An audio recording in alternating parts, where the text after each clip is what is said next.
ನಾನು ಪ್ರಯತ್ನಿಸುವೆನು. ದೊಡ್ಡಪ್ಪ, ಧೈರ್ಯವಾಗಿ ನನಗೆ ಅನುಮತಿಯನ್ನು ಕೊಡಿ. ಅರೆ ಅರೇ ಕುಮಾರ, ನೀನೆಲ್ಲವೇ ನಮ್ಮ ವಂಶದ ಗೌರವ ಸ್ವರೂಪ. ಅಭಿಮನ್ಯು, ನಾವಿಬ್ಬರು ಸೇರಿದರೆ ಆ ಕೌರವನ ಸೈನ್ಯಕ್ಕೆ ಉಳಿಗಾಲವೇ ಇಲ್ಲ. ಕುಮಾರ, ನೀನಿನ್ನೂ ಚಿಕ್ಕವನು, ಆಲುಗಲ್ಲದ ಸುಳಿ. ಇಂದಿನ ಭಯಂಕರವಾದ ಕಾಳಗಕ್ಕೆ ನಿನ್ನನ್ನು ಹೇಗೆ ಕಳುಹಿಸಿದೆ? ದೊಡ್ಡಪ್ಪ,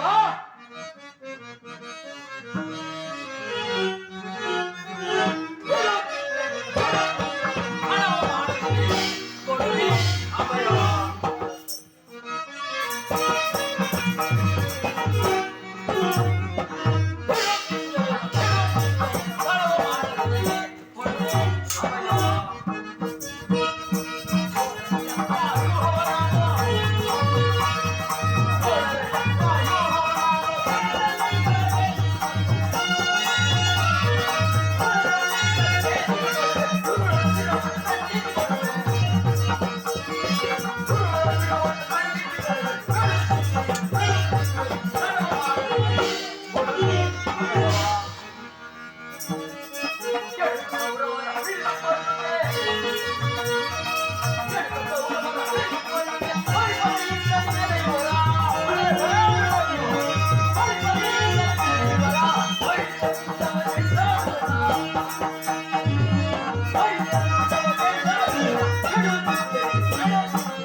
ದೊಡ್ಡಪ್ಪ, ನಿಮ್ಮ ಕಣ್ಣ ಮುಂದಿರುವ ಈ ದೇಹವು ಚಿಕ್ಕದಾಗಿರಬಹುದು, ಆದರೆ ಅದರ ಒಳಗಿನ ಜೀವಜ್ಯೋತಿಯು ಚಿಕ್ಕದಲ್ಲ. ಧೈರ್ಯವಾಗಿ ನನಗೆ ಅನುಮತಿಯನ್ನು ಕೊಡಿ.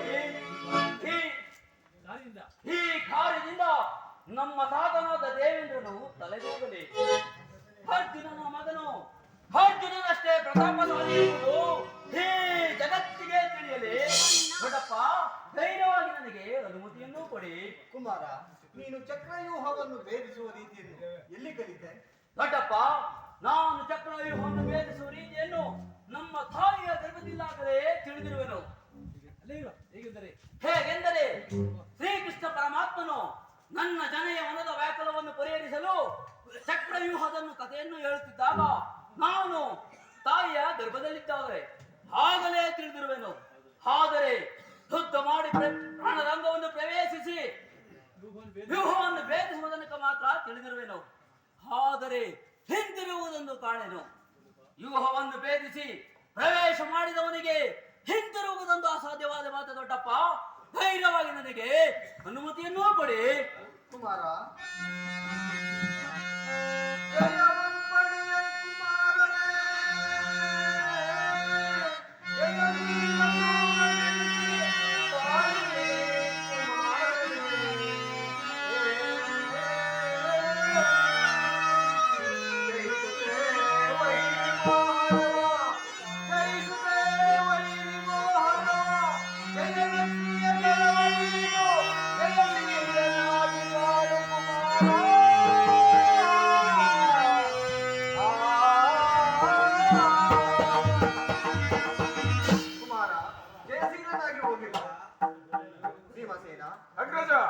ಕುಮಾರನ ಪ್ರಾಣವನ್ನು ನಿನ್ನ ಕೈಯಲ್ಲಿಟ್ಟಿರುವೆನು. ಈತನನ್ನು ಒಂದು ಕ್ಷಣವೂ ಬಿಟ್ಟಿರಬಾರದು, ತಿಳಿಯಿತೆ? ಅಗ್ರಜ, ತಮ್ಮ ಅಪ್ಪಣೆಯಂತೆ ಆಗಲಿ.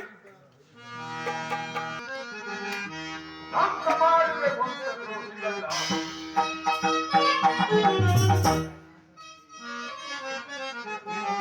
ಧ್ವಂಸ ಮಾಡಿದ್ರೆ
ಮಾಡುವ ಅಭಿಮನ್ಯುವೆ, ಹೀಗೇನು ಮಾಡುವೆ?